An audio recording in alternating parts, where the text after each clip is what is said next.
rafetlu taxawaayam ak li nga xam ne moom la ndax li mu wax sëñ bi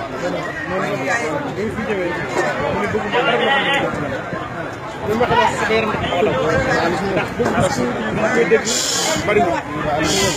te moom ci day loolu mooy discours bi ñu war di def après que de xamuñu moom wane na ne ngiraanal daal ci loola foog naa mooy la nga xam ne moom la Sëriñ Tuubaa maam yi nga xam ne sëriñ bi moo meññoon ak ñi nga xam ne ànd kon sëriñ bi da ngaa def jëf bu rëy yoo xam ne lii ma def ni yow yaa ma sas nga xam ne lii mooy yoon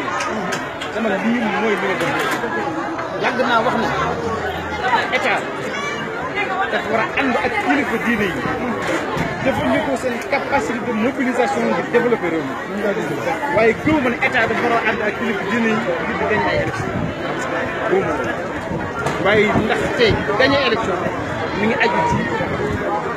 defar yitte askan wi moo tax may profité di leeral ne man Cheikh Abdou Lahad nii Cheikh Sidi Mokhtar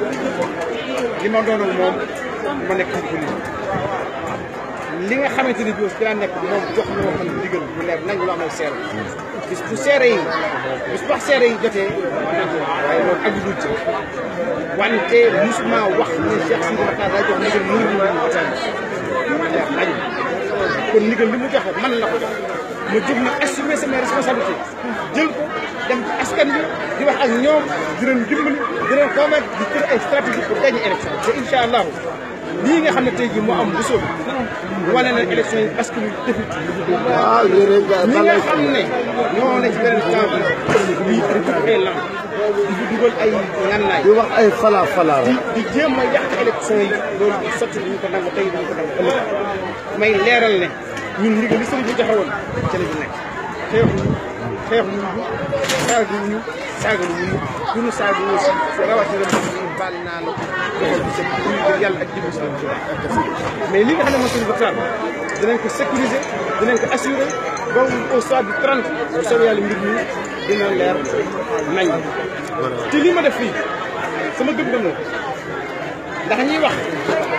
di yëkkati ay kàddu yu jaaw di ma ko jëmale ay chantage la ñuy def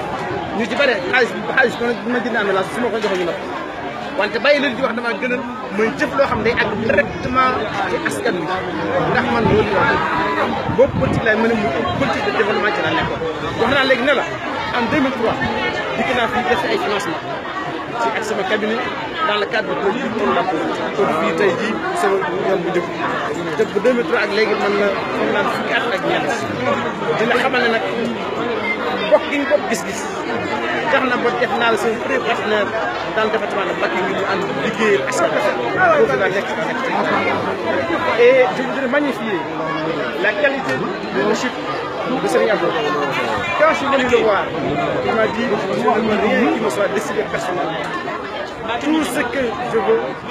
c'est que les besoins des populations qui sont derrière moi soient satisfaits. Et c'est pour cela que j'ai acheté l'ambulance que je vais offrir à tout le secteur. Et je voudrais en profiter pour vous féliciter. Parce que c'est ça qui va être le comportement d'un leader. C'est ça qu'on attend d'un chef religieux. Et c'est ça la vision également pour moi. J'adopte. J'ai toujours dit que la capacité de mouvement des chefs religieux, la qualité de leur leadership doit être utilisée pour le développement du Sénégal. Et c'est ce que nous sommes en train de faire. Et nous sommes en phase. Et c'est pour ça que je fais le premier partenaire. Et Inch'Allah, si ce n'est que nous irons Inch'Allah. Et je voudrais également profiter pour dire aux détracteurs que le Khalife général des Mourides,